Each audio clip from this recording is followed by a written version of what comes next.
Hello everybody, I am R.S.AKSHAYA here to present a video presentation on the topic Chemiosmotic hypothesis with special reference to photosynthesis.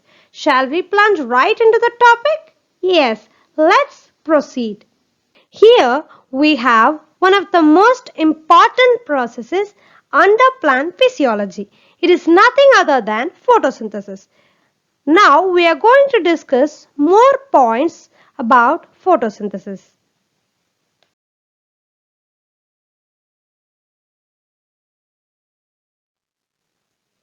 Furthermore, let us discuss few points to be pondered upon photosynthesis. Now, the first point which we are going to discuss is that it is the primary anabolic process in plants.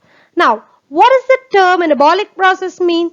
Anabolic process refers to a process which is constructive in nature and thereby it is a type of metabolic process too.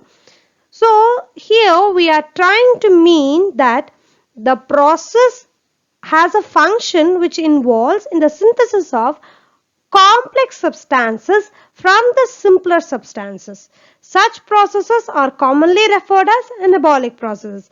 They are antagonistic to catabolic processes. Now, the other feature, the peculiar feature of photosynthesis is that it occurs only in the presence of sunlight. It is one of the most important features of photosynthesis that distinguishes it from the rest of the physiological processes of plant.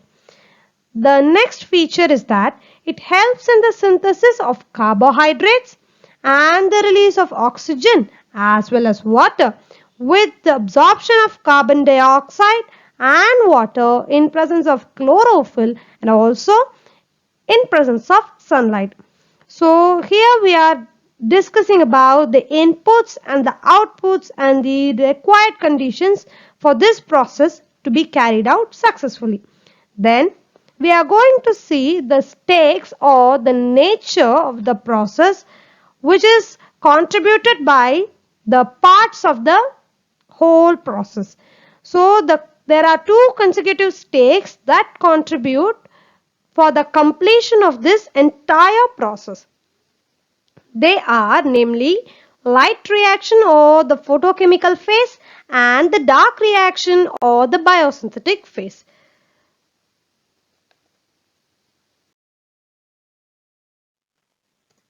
So here we are going to discuss about the stakes of photosynthesis. The first one is light reaction. It directly depends upon the presence of sunlight and it involves in the production of assimilatory parts or the energy giving intermediates which are ATP and NADPH. So here the statement says that these two compounds are energy giving intermediates and light reaction is responsible for the production of these compounds. NADPH can be converted into ATP and ATP is also called as the energy currency of cell because it drives the endothermic reactions occurring in the organism. Here with reference to our context it is plants, and another question may arise, how can ATP provide energy? Here the answer to this question is that when ATP undergoes hydrolysis, so here we are considering only 1 mole of ATP. So when 1 mole of ATP undergoes hydrolysis, it produces about 80.5 kilojoule of energy.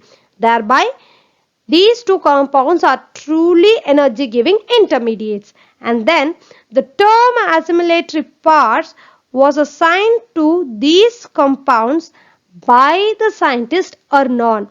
And the second reaction, that is the dark reaction, follows the former by the synthesis of sugars, that is glucose here, and this glucose is stored as starch and starch here is the reserve material form.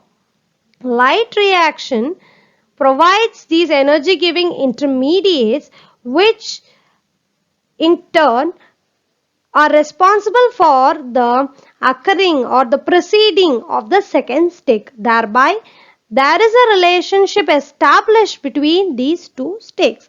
Now, our topic chemiosmotic hypothesis plays a pivotal role in governing the light reaction by contributing largely to the production of these energy giving intermediates, namely ATP and NADPH.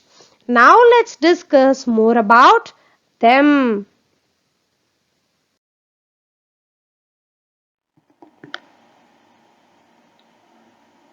Subsequently, let us see a concise note on chemiosmotic hypothesis.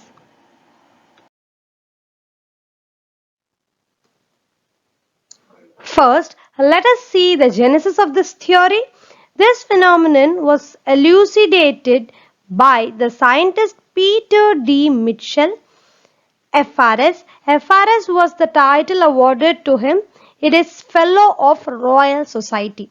He was the British biochemist. He was also felicitated with the Nobel Prize for Chemistry in the year 1978 for his discovery of the chemiosmotic hypothesis of ATP synthesis. His theory, that is the chemiosmotic hypothesis, explains the ATP and NADPH synthesis during light reaction of photosynthesis as well as the functioning of ETS and synthesis of ATP during the process in aerobic respiration. Here ETS stands for electron transport system. This is present in the aerobic respiration and it is truly the fourth stage of aerobic respiration. Thereby we can conclude that this hypothesis is vital as it governs both fundamental processes or metabolic pathways, that is photosynthesis as well as respiration. Let's continue further to explore more. Thank you for watching.